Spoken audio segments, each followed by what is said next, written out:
উপস্থিত সম্মানিত মুসলমান ভাইয়েরা, রব্বুল ইজ্জাত ওয়াল জালালের দরবারে লাখো কোটি শুকরিয়া যে মনিব আমাদেরকে দুনিয়াবী ব্যস্ততা থেকে মুক্ত করে সালাতুল জুমা আদায় করার জন্য আসার এবং বসার তৌফিক দিলেন।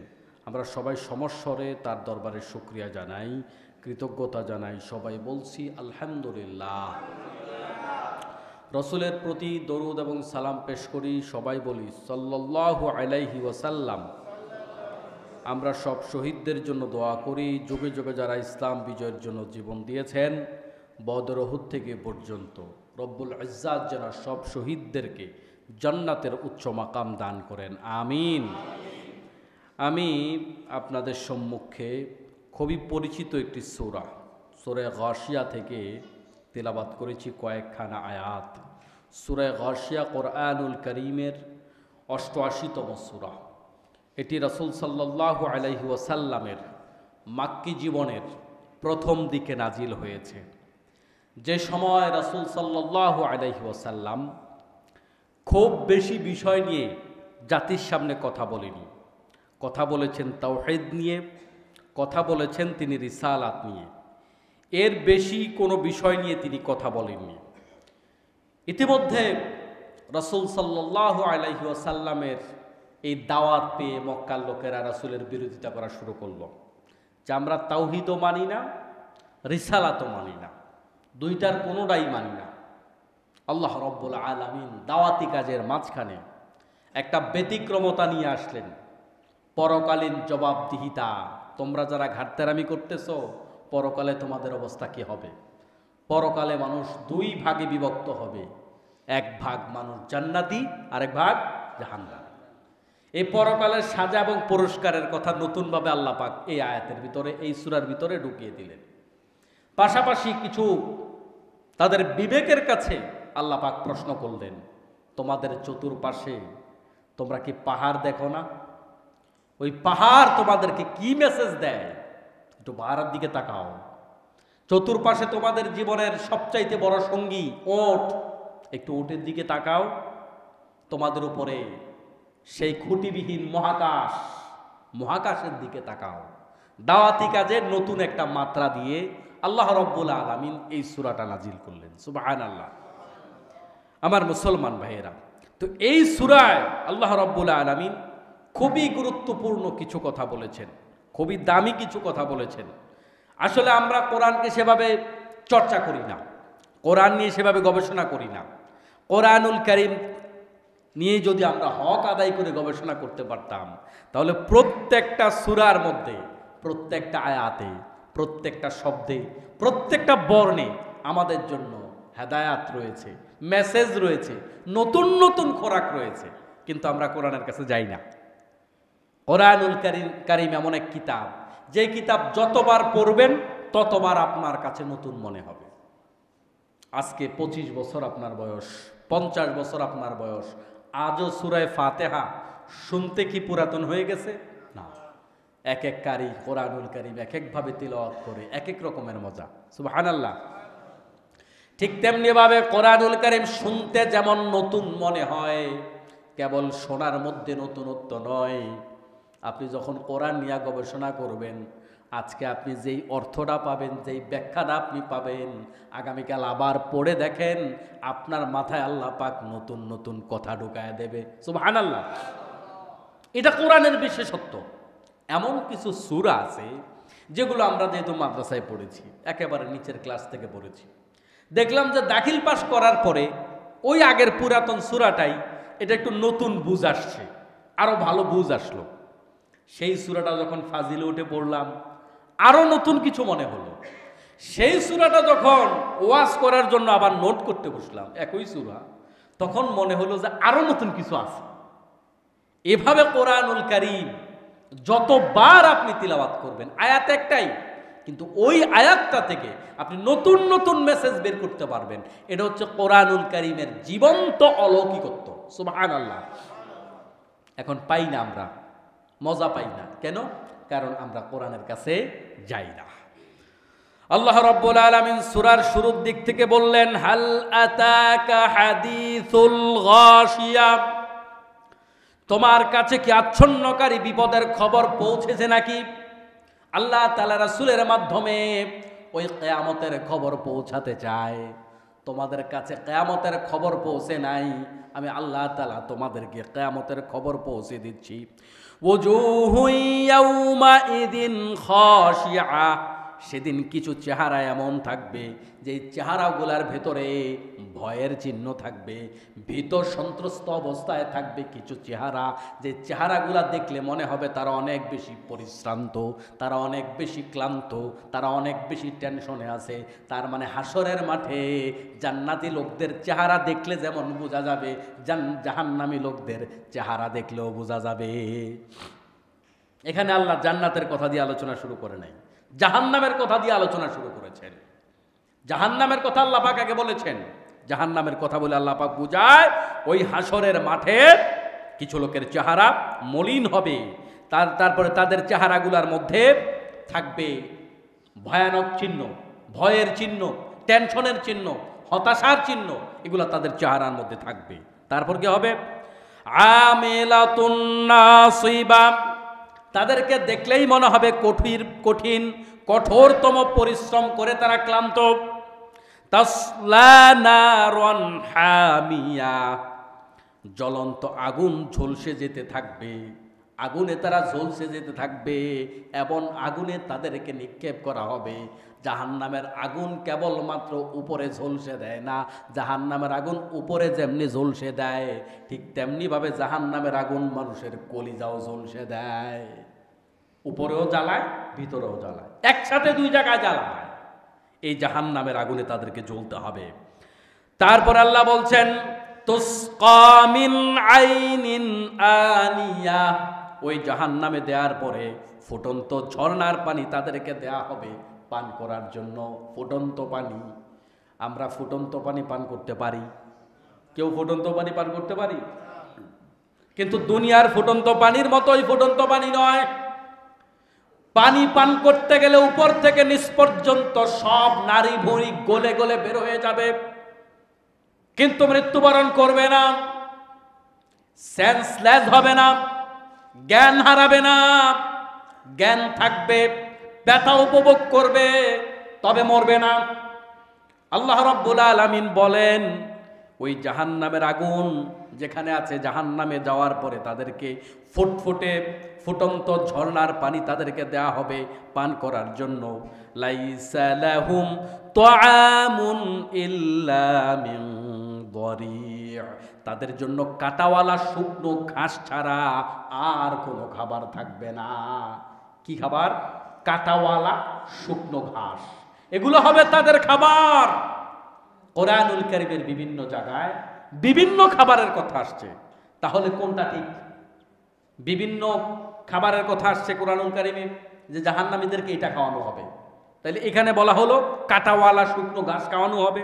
অন্য আয়াতে অন্য কথা আসছে, বিভিন্ন ফলের কথা আসছে, জাক্কুম ফলের কথা আসছে, কোনটা ঠিক? এক এক জাহান্নামী এক এক রকমের সাজা পাবে।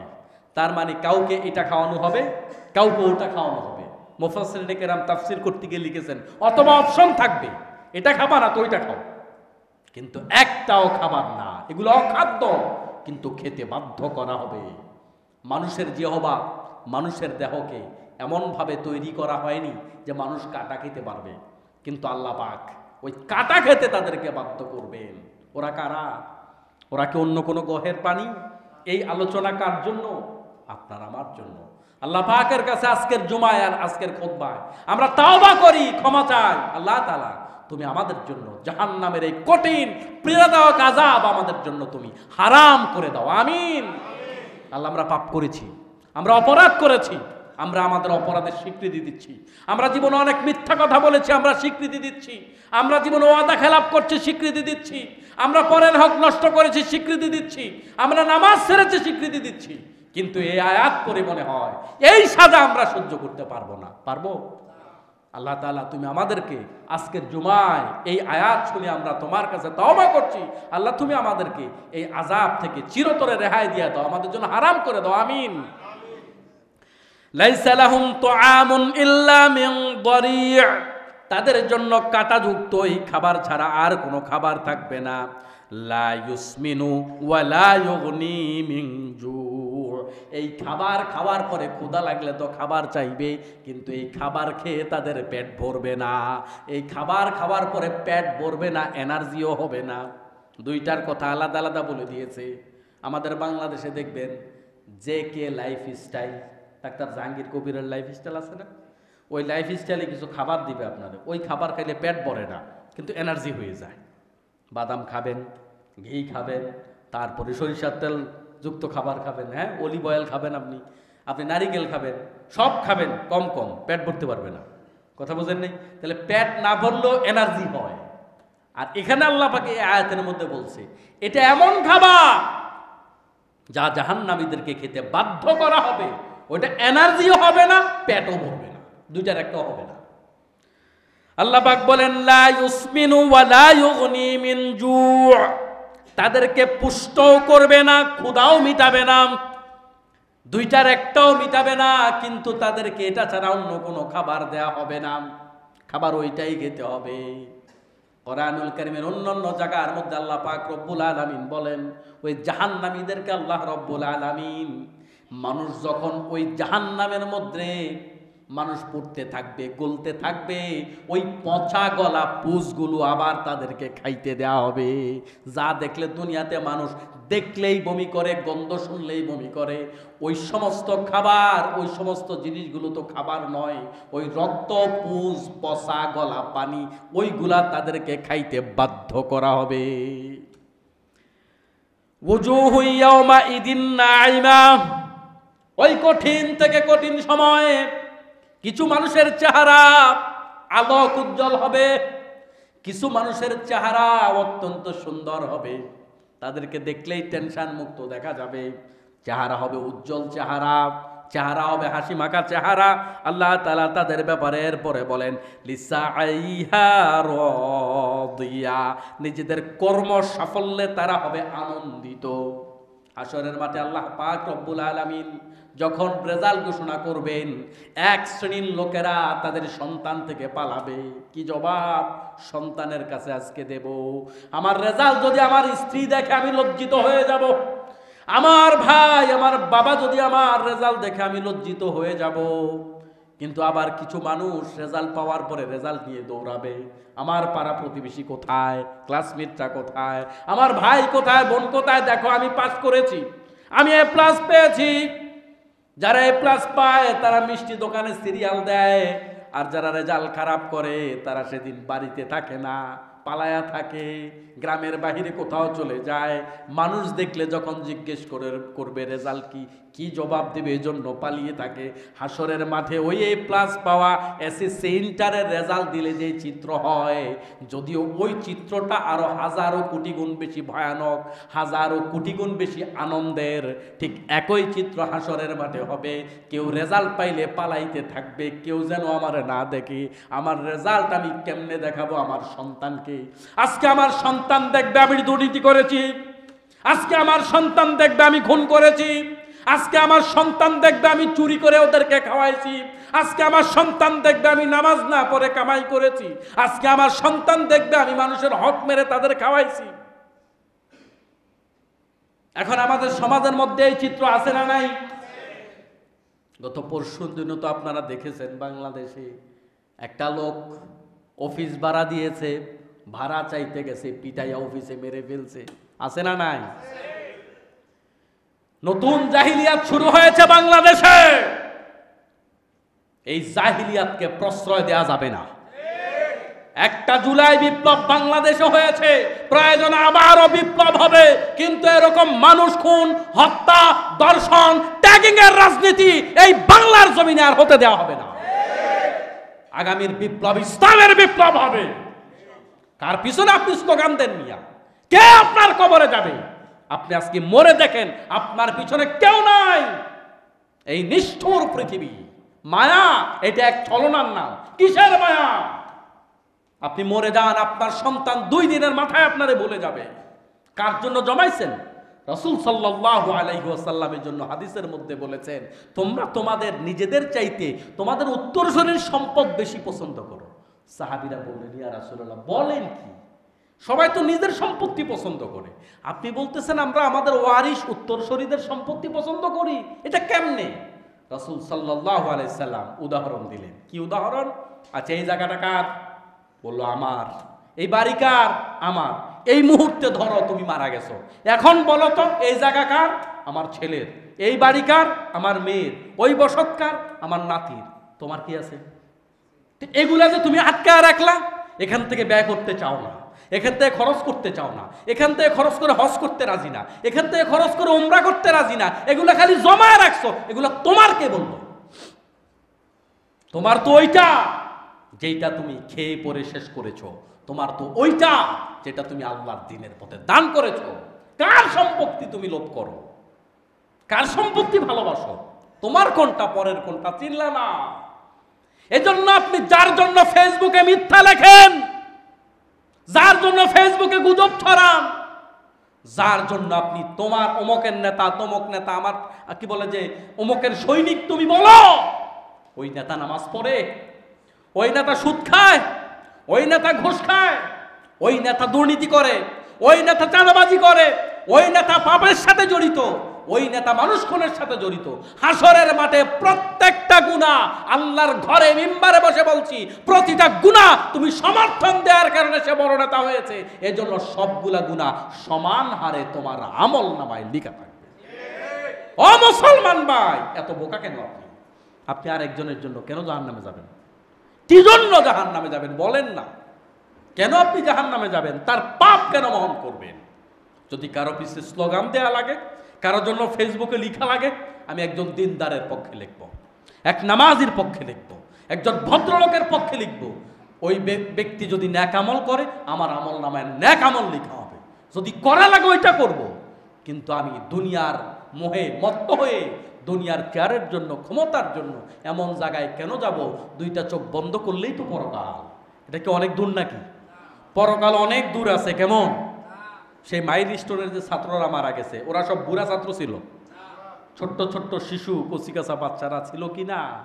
ছোট্ট শিশুটা পড়ে যাওয়ার পরে যখন দৌড়াচ্ছে, আহা কি যন্ত্রণা, গোটা দেহটা পড়ে গেছে, সহ্য করবার মতো না। ওই বাচ্চাটাও তো কারো না কারো সন্তান, ঠিক কিনা বলেন? তা আপনার আমার মৌত কত দূর? অনেক দূর। অনেক দূর? অনেক দূর নয়। এই জন্য আমার আপনার মৌতের জন্য প্রস্তুতি নেওয়া দরকার আছে না নাই? নাকি আগামী 10 বছর পরে, এইবার টার্ম না, অনেক বছর পরে আমার প্রিয় দল ক্ষমতায় যাবে, খাইয়ালই আগামী 5টা বছর, এরপর হজ করে ভালোই যাবো। ভালো হওয়ার সুযোগ আছে নাকি? আমি এখন যেটা বললাম আপনারা হাসি দিলেন, এটা কল্পনা নয় তো? এই চিন্তা করে বসে আছে হাজার হাজার মানুষ, লাখ লাখ মানুষ বসে আছে এই চিন্তা করে, 5টা বছর বহুদিন পরে সুযোগ পাইছি, খাইয়ালই পরে মাফ চাইনি মনে। পরের হক মাপ চাইতে পারবা না তুমি। পরের হক আল্লাহর কাছে মাপ চাইলে মাফ হয় না। তুমি যে মানুষের উপর জুলুম করেছ, এগুলার জন্য আল্লাহর কাছে মাপ চাইলে কি হয় না? মাফ হয় না। আমার মুসলমান ভাইয়েরা, আমরা বড় অকৃতজ্ঞ জাতি। আজকে গাজার চিত্র কি বলেন তো? গতকালকের একটা রিপোর্ট দেখলাম, একটা শিশু 12 কিলোমিটার হেঁটে গেছে খাবারের জন্য। খাবারের জন্য গিয়ে সেখানে গিয়ে খাবার পায় নাই, গুলিবিদ্ধ হয়ে মারা গেছে। গুলি পাইছে, খাবার পায় নাই। আমরা কত নিরাপদ! আমরা খাবারের অপচয় করি, আমরা খাবারের বিলাসিতা করি, আমরা জামার বিলাসিতা করি, আমরা জাগার বিলাসিতা করি। এক বেলা খাবার নয়, 2 বেলা খাবার নয়, বছরের পর বছর খাবার আমার ঘরে প্রস্তুত আছে, আমার ঘরে শত শত জামা আছে, আমার একটার উপরে 10টা বাড়ি আছে, আমার একটার উপরে 10টা গাড়ি আছে। কত নিয়ামত আল্লাহ দিয়েছে, এরপরেও আল্লাহর কাজ করতে রাজি না। কত অকৃতজ্ঞ! ওই শিশুগুলোর কি অপরাধ? তারা যে কঠিন ভাগ্যটা বরণ করেছে, তাদের তো কোনো দোষ নাই। আল্লাহ আপনাকে সে জায়গায় পাঠাইতে পারতো না? এই যে নিয়ামত দিলেন, এই নিয়ামতের ব্যাপার আল্লাহ জিজ্ঞেস করবে না করবেন? আমার মুসলমান ভাইয়েরা, আল্লাহ তাআলা বলেন, ওয়াজুহু ইয়াউমাইদিন নাঈমা লিসাইহা রাদিয়া। কিছু মানুষ এমন হবে যাদের চেহারা দেখলে বোঝা যাবে তারা খুব সন্তুষ্ট, তারা খুব খুশি, তারা আমলনামা মানুষকে দেখাবে, দেখো আমার আমলনামা, আজকে আমি পার পেয়ে গেছি, নাজাত পেয়ে গেছি। তোমরা টিটকারি করছিলে আমারে, আমার দেশদ্রোহী বলেছিল, আমার হাত কেটেছিল, আমার পাও কেটেছিল, আমাকে বোকা বলেছিল, চাকরি ফালায় মসজিদে যায় বসে থাকে, ওই মসজিদে যায় বসে থেকে থেকে চাকরিটা পর্যন্ত খোয়াইছে, আল্লাহর দিনের কাম করতে গিয়ে হাত হারাইছে, আল্লাহর দিনের কাম করতে গিয়া পাও হারাইছে, আল্লাহর দিনের কাম করতে গিয়া জরিমানা দিয়া দিয়া জীবনটা শেষ করছে। তার চাইতে বোকার কেউ নয় ওই ব্যক্তি সেদিন মানুষকে দেখাবে, দেখো আমাকে তোমরা বোকা বলেছিলে, আমাকে টিটকারি মেরেছিলে, আজকে আল্লাহ পাক আমাকে পাশ করায় দিয়েছে, আজকে আমি নাজাত প্রাপ্ত হয়ে গেছি। সুবহানাল্লাহ। ফি জান্নাতিন আলিয়া, তারা সেদিন উচ্চ মর্যাদার জান্নাত পেয়ে যাবে। দেখো তোমরা আমাকে হেয় করেছিলে, আজকে আমি উচ্চ মর্যাদাশীল, আজকে আল্লাহর কাছে আমি বড় দামি হয়ে গেছি। লা তাসমাউ ফিহা লাগুয়া, সেই জান্নাতে তারা কোনো বাজে কথা শুনতে পাবে না, সেখানে কোনো গালাগালি নাই, সেখানে কোনো জুলুম নির্যাতন নাই, সেখানে কোনো খারাপ কথাবার্তা নাই, সেখানে শান্তি আর শান্তি, সেখানে এমন উচ্চ আওয়াজ নাই যে আওয়াজটা পর্যন্ত আপনার ডিস্টার্ব করবে। আল্লাহু আকবার। আল্লাহ তাআলা বলছেন লা ইয়াসমাউ ফিহা লাগুয়া, সেখানে কোনো ধরনের বাজে কথাবার্তা শোনা যাবে না, অহেতুক কথা শোনা যাবে না। বাজে কথা শোনা এটা কিন্তু একটা ডিস্টার্ব, এটা কিন্তু একটা ডিস্টার্ব। জান্নাতে এই আয়াত থেকে বোঝা যায় জান্নাতে কোনো ডিস্টার্ব নাই। কি নাই? ডিস্টার্ব নাই। ডিস্টার্ব একটা ফ্যাক্ট। আমার পাশে যদি কেউ জোরে কথা বলে, আমি এখন কথা বলতে পারবো? আমি ঘুমানোর সময় কেউ কথা বলছে, আমি ঘুমাতে পারবো? আমি অফিসে কাজ করতেছি, কেউ কথা বলতেছে, আমি হিসাব করতে পারবো?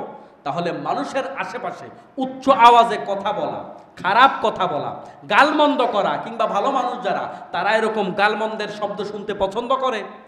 এই আয়াত বলছে জান্নাত এমন শান্তির জায়গা, এখানে এরকম কোনো ডিস্টার্ব থাকবে না। সুবহানাল্লাহ। ফিহা আইনুন জারিয়া, সেখানে ঝর্ণা ধারা প্রবাহিত থাকবে। কিসের ঝর্ণা?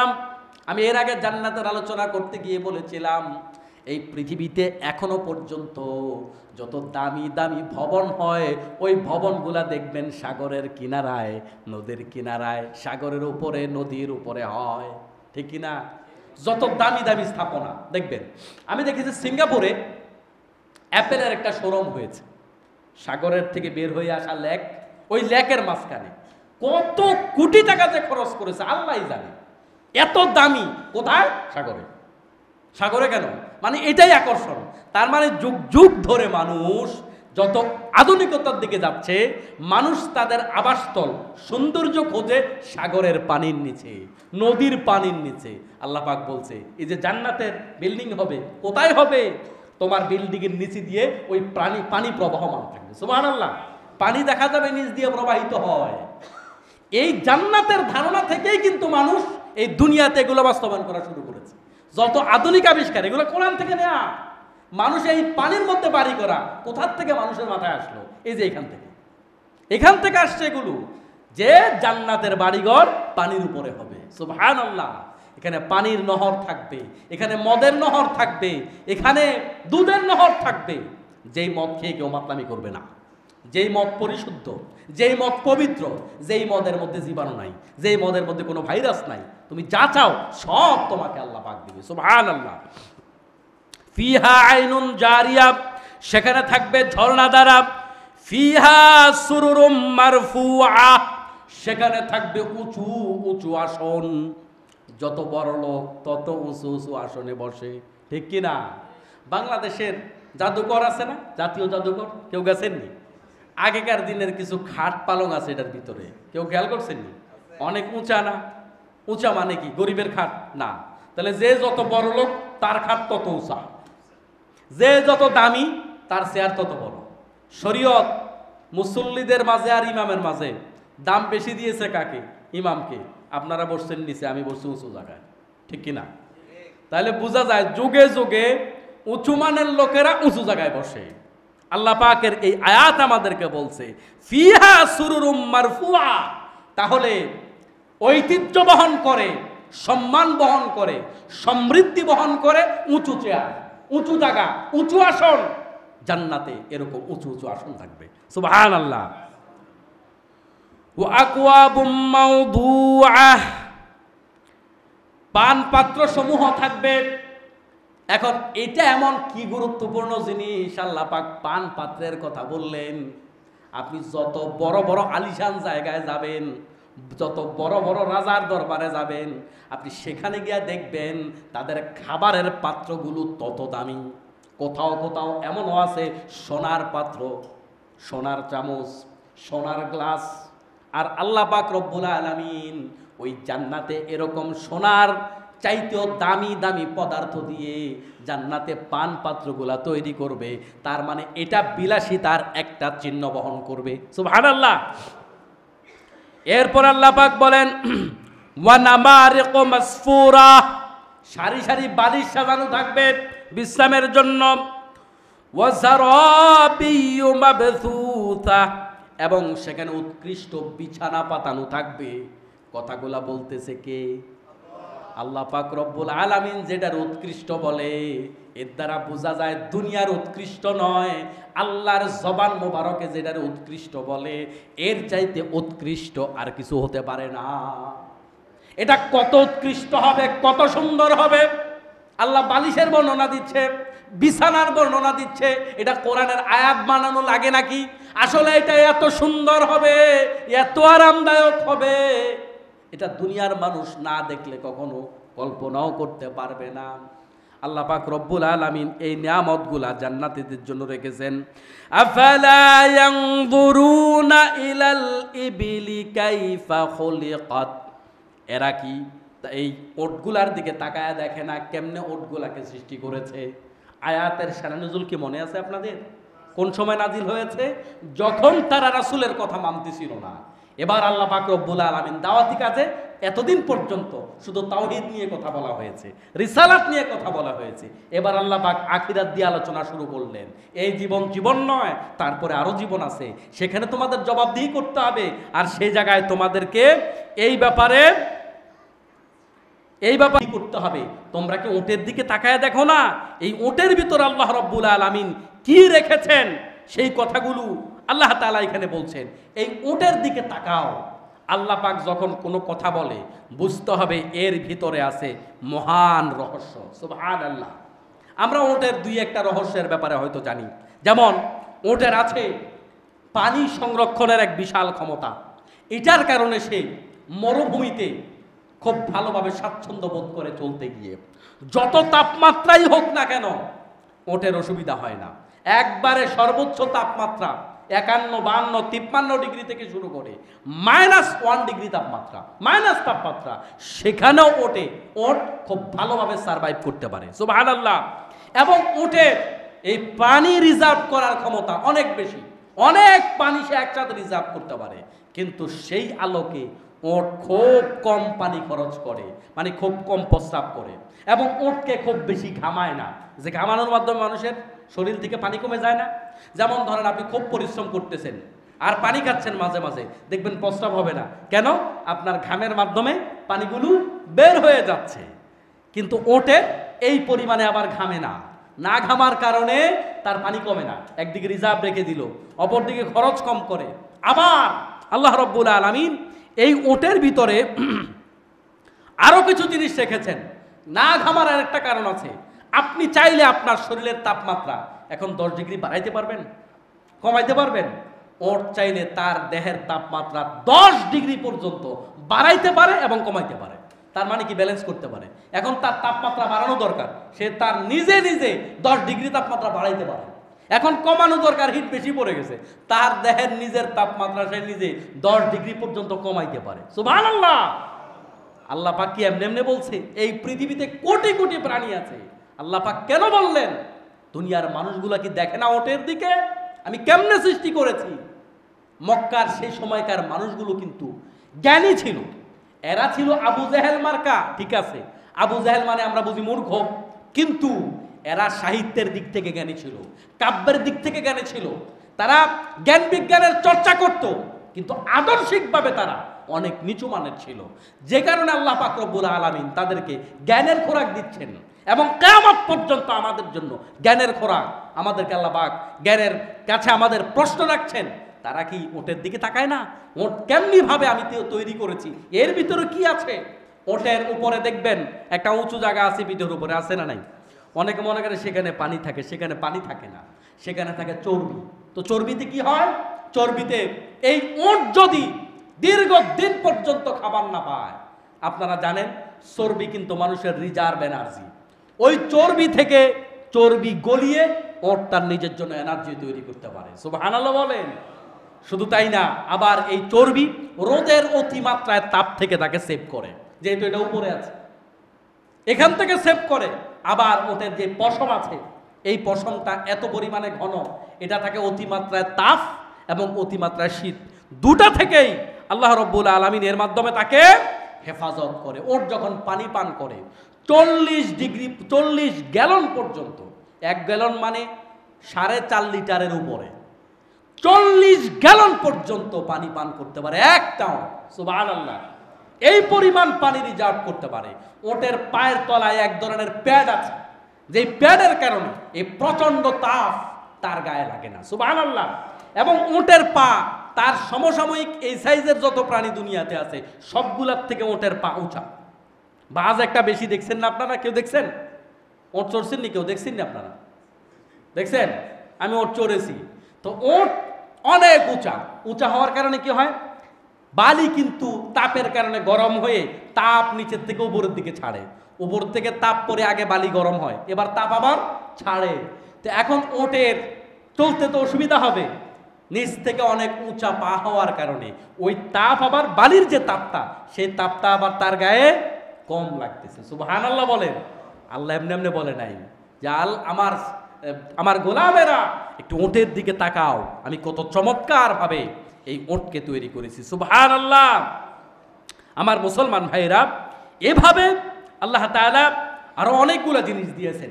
ওটের চোখের ব্যাপারে বিজ্ঞানীরা বলেছেন তার এখানে 3টা লেয়ার আছে।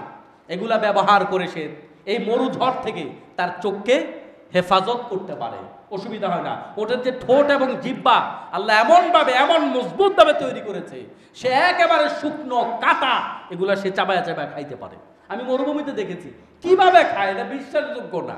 শক্ত শক্ত কাটা ও খেয়ে ফেলতেছে। এবং তার পাকস্থলীটা গরুর মতো না। গরুর পাকস্থলীটা সম্ভবত 4 কক্ষ বিশিষ্ট, ওরটা 3 কক্ষ বিশিষ্ট।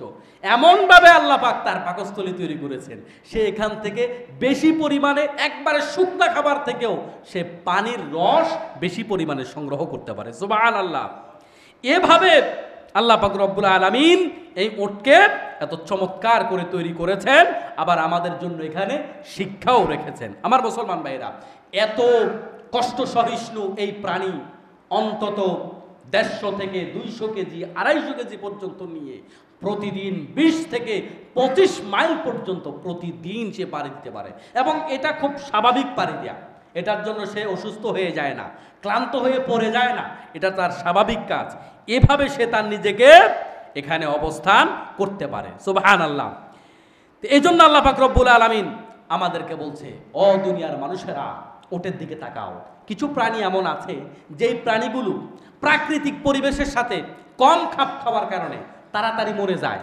যেমন কিছু প্রাণী দুনিয়ার থেকে একেবারে হারাই গেছে, এখন তার আর কোনো প্রজাতি নেই।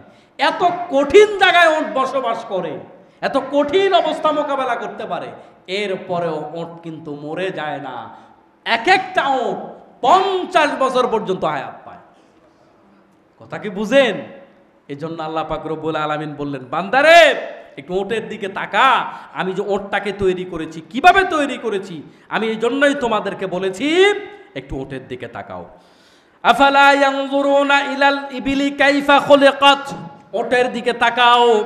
ওটের দিকে তাকায় একটু চিন্তা করো, একটু গবেষণা করো, আমি কেমনে তৈরি করেছি। তোমরা মনে করেছো এভাবে পূজা করে করে দুনিয়ার থেকে চলে যাবে। এই যে আমি সৃষ্টিগুলো করলাম, এখানে তোমাদের জন্য কোনো মেসেজ নাই, কোনো শিক্ষা নাই, এরকম নয়। তোমরা জন্মগ্রহণ করেছো, মৃত্যুর পর মাটি হয়ে যাবে, এরকম নয়। বরং এগুলার দিকে তাকায় শিক্ষা গ্রহণ করো, তোমাদের জন্য পরকালের আযাব রেডি হচ্ছে। তারপর আল্লাহ বলছেন, ওয়া ইলাস সামাই কাইফা রুফিআত, মহাকাশের দিকে তাকাও। বিশাল বিস্তীর্ণ আকাশ কিভাবে আল্লাহ পাক রব্বুল আলামিন ওই আকাশটাকে উচ্চকিত করেছে। এটার নিচে কোনো ধরনের ঠেলা নাই, কোনো ধরনের লাঠি নাই, কোনো ধরনের পিলার নাই। ও আমার গোলামেরা, ওই আকাশের দিকে তাকায়া দেখো কিভাবে আমি আল্লাহ তাআলা সেটাকে উচ্চকিত করেছি। ওয়া ইলাল জিবালি কাইফা নুসিবাত, পাহাড়গুলো কিভাবে আমি সেট আপ করেছি, একটু পাহাড়গুলোর দিকে তাকাও। কারণ মক্কায় তখন তাদের চারপাশে পাহাড় আছে না নাই? পাহাড় আর পাহাড়। মক্কার চারপাশে মানুষের আশপাশে কি আছে? পাহাড়। আল্লাহ পাক তাদেরকে চিন্তার খোরাক দিলেন, একটু পাহাড়ের দিকে তাকাও তো। এখন এই ওয়াজ তো 1400 বছর আগের জন্য না, কিয়ামতের পর পর্যন্ত পাহাড়ের কথা কেন বললেন? এখন প্রশ্ন জাগে, এই পাহাড় কি করে সৃষ্টি হলো? আল্লাহ পাক বলেন পাহাড়ের দিকে তাকাও, শিক্ষা গ্রহণ করে এখান থেকে। পাহাড় কিভাবে সৃষ্টি হলো? বিজ্ঞান বলছে এই যে আমাদের ভূমির স্তরটা, এটা উপরে কিছু প্লেট আছে, আমাদের যে কি বলে যে গলিত পদার্থ, ওইটার উপরে যে প্লেটগুলো আছে, টেকটনিক প্লেট, এই প্লেটগুলো একে অপরের সাথে সংঘর্ষের মাধ্যমে যখন এভাবে চ্যাপ্টা হয়ে উপরের দিকে উঠে যায়, এটার মাধ্যমে পাহাড় সৃষ্টি হয়। এটা বিজ্ঞান এখন বলছে। আল্লাহ এত আগে বলছে, বান্দা পাহাড় যে সৃষ্টি করছি, পাহাড়ের দিকে তাকাইয়া একটু গবেষণা কর, এটা কেমনে হলো এত বড় পাহাড়? এই হিমালয়ের চূড়া এখনো পর্যন্ত উপরের দিকে উঠতেছে, এই পাহাড় এই পর্বত কেমনে সৃষ্টি হলো? বান্দা একটু গবেষণা কর। সুবহানাল্লাহ। এই যে পর্বত যেটা বললাম, যে টেকটনিক প্লেটগুলো একে অপরের সাথে ধাক্কা খেয়ে, এই প্লেটগুলো জমিনের উপর যে প্লেটগুলো আছে এগুলো কিন্তু চলমান, এগুলো এদিক সেদিক যায়। দুইটা প্লেট যখন ধাক্কা খায়, এটার মাধ্যমে ভাঁজ হয়ে জমিন উপরের দিকে উঠে যায়। এটা একটা পাহাড়, এটা একটা পর্বত সৃষ্টির মানে মাধ্যম। এটাকে বলা হয় ভাঁজ পর্বত বলা হয়। আরেকটা পর্বত হচ্ছে চ্যুতি পর্বত। যেমন উপর জমিনের উপরে যে শিলাগুলো আছে, এগুলার মধ্যে যখন ফাটল ধরে, এগুলা যখন ফেটে যায়, ফেটে যাওয়ার কারণে এক অংশ আরেক অংশের উপরে উঠে যায়, এটার মাধ্যমেও পাহাড়ের সৃষ্টি হয়, পর্বতের সৃষ্টি হয়। এটা একটা পর্বত। আরেকটা হলো যখন জমিনের এই শিলাগুলো দুর্বল অথবা যেই জায়গাগুলোতে একটু ফাটা আছে, পাতলা আছে, এই জায়গাগুলো যখন ফেটে যায়, তখন জমিনের নিচের থেকে আগুনের লার্ভা এবং ছাই, গ্যাস আরো অনেক কিছু একসাথে উপরের দিকে উঠে, এখানেও পাহাড়ের সৃষ্টি হয়, পর্বতের সৃষ্টি হয়। আরো অনেকগুলা কারণ আছে পাহাড় পর্বত সৃষ্টি হওয়ার। আল্লাহ পাক এই জন্য বললেন ওয়াইলাল জিবালি কাইফা নুসিবাত, পাহাড় কেমনে সেট করেছি। আল্লাহ পাক এখানে সৃষ্টির কথা বলছে, কাইফা মানে কিভাবে, পাহাড় কিভাবে সেট করেছি। বান্দা এদিকে তাকা, একটু গবেষণা কর, এগুলো এমনি হয়নি। তাহলে বিজ্ঞান এখন আমাদেরকে বলছে যে বিশাল পৃথিবী, এই পৃথিবীর এত বড় বড় প্লেটগুলোর চলাচলের মাধ্যমে হচ্ছে পাহাড়ের সৃষ্টি, পর্বতের সৃষ্টি। এটা এমনি এমনি হওয়া সম্ভব নয়। 2, 4, 5, 10 হাজার কাজের লোক একসাথে ঠেলা দিয়া একটা প্লেট এখান থেকে ওখানে সরিয়ে দেয়া, এটা তো কখনো সম্ভব নয়। তাহলে কিভাবে হলো এগুলো? আল্লাহ পাক বলছে, বান্দারে জান্নাত আমি কেমনে বানাবো বিশ্বাস হয় না, জাহান্নাম কেমনে বানাবো বিশ্বাস হয় না, আরেকটা জীবন আছে বিশ্বাস হয় না, তাহলে এগুলা নিয়ে ভাব। এগুলো আমি যেই আল্লাহ বানাতে পারি, ওই আল্লাহ সুবহানাহু ওয়া তাআলা ওইগুলোও বানাতে পারি। সুবহানাল্লাহ। আমার মুসলমান ভাইয়েরা, এরপর আল্লাহ পাক বলেন ওয়া ইলাল আরদি কাইফা সুতিহাত, আর জমিনের দিকে তারা কি দেখায় না? জমিনের দিকে একটু তাকায়া দেখো কিভাবে তাকে আমি বিছানা স্বরূপ বানাইছি। আল্লাহ পাক পাহাড়গুলাকে অন্য আয়াতের মধ্যে বলেছেন এগুলাকে প্যারাক বানায়া রাখছে। প্রত্যেকটা পাহাড় এক একটা প্যারাক, প্যারাকের উপরে থাকে কম, নিচে থাকে বেশি। পাহাড়ের উপরে যা দেখা যায় তার চেয়ে আরো অনেক অনেক গুণে নিচে আছে পাহাড়ের মূল। ওই মূলের মাধ্যমে ওই টেকটনিক প্লেটগুলো যেন বেশি নড়ে চড়ে না যায়, সেই বন্দোবস্ত আল্লাহ পাক করেছেন। এখন এটা আমাদের জন্য বিছানা হয়েছে। সুবহানাল্লাহ। তাহলে এই পাহাড় দিয়ে যদি আল্লাহ পাক এটাকে স্থির করে না দিতেন, এই জমিনে আর ঘুমানো যেত না, এই জমিনে দাঁড়িয়ে থাকা যেত না, এই জমিনে গাড়ি চালানো যেত না। তাহলে এটা বিছানার মতো হলো কেমনে? ওই পাহাড়ের কারণে। এই জন্য আল্লাহ পাক বলেন, বান্দা একটু জমিনের দিকে তাকা, আমি কিভাবে এটাকে বিছানার মতো বানিয়েছি। সুবহানাল্লাহ।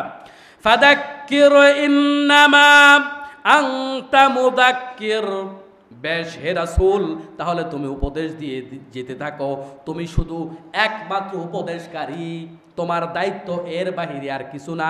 লাইসা আলাইহিম বিমুসাইতির, তুমি তাদের উপরে কোনো বল প্রয়োগকারী পুলিশ নও, তোমার দায়িত্ব হলো কথা বলে যাও।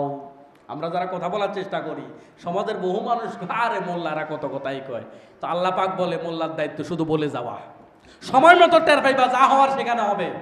তোমার কাছে যৌক্তিক মনে হইতে পারে, অযৌক্তিক মনে হইতে পারে, কাল্পনিক মনে হইতে পারে, পাগল মনে হইতে পারে। প্রত্যেক নবীদেরকে তার জাতির লোকেরা পাগল বলেছে, তাতে কি হয়েছে? আল্লাহ পাক বলেন, ও নবী, আপনি দারোগা নন, আপনি পিটাই এদেরকে ইসলাম আনার দরকার নাই, আপনি বলে যান। যুক্তি তর্ক দেওয়া হলো, ভালো লাগলে ইসলাম কবুল করো, ভালো লাগে না কবুল করিও না। বাংলাদেশে ইসলামের কথা বললে যাদের কষ্ট লাগে, হ্যাঁ ভালো লাগলে ইসলাম মানেন, ভালো লাগে না মানবেন না, কারো কিছু হবে না, কিন্তু সময় মতো আপনি টের পেয়ে যাবেন। বল প্রয়োগ করার দায়িত্ব আলেমদের দেয় নাই, আলেমরা চেষ্টা করবে, কিন্তু আপনার যদি ভালো না লাগে তাহলে কি হবে? আল্লাহ পাক রব্বুল আলামিন বলে, আপনি বল প্রয়োগকারী নন, আপনি শুধু তাদেরকে বলে যান, আর এর মাধ্যমে আপনার দায়িত্ব শেষ হয়ে যাবে। কিন্তু যারা এগুলা করবে তাদের কপালে বলা মুসিবত আছে না নাই? আসুন আজকের আলোচনা থেকে আমরা শিক্ষা গ্রহণ করি। এই সূরা গাশিয়া বাড়ি যায় আবার পড়বেন, তাহলে এখান থেকে আপনি আলোচনাগুলো আরও শিক্ষা গ্রহণ করতে পারেন। আল্লাহ পাক আমাদের সবাইকে তৌফিক দান করুন, আমিন। মানবিক বাংলাদেশের উপকার ডাক্তার শফিকুর রহমানের জন্য আমরা সবাই দোয়া করব। বাংলাদেশে এত জনদরদি মানুষ আমার জানা নাই, আছে বলে আমি দেখিনি এরকম জনদরদি কাউকে, যিনি 3টা 4টা 5টা ব্লক তার অলরেডি, এর মধ্যে তাকে প্রস্তাবনা দেওয়া হয়েছে দেশের বাহিরে নেওয়ার জন্য। তিনি বলেছেন, আমি আমার দেশের ডাক্তারদের উপরে, আমার চিকিৎসা ব্যবস্থার উপরে আস্থা রাখি।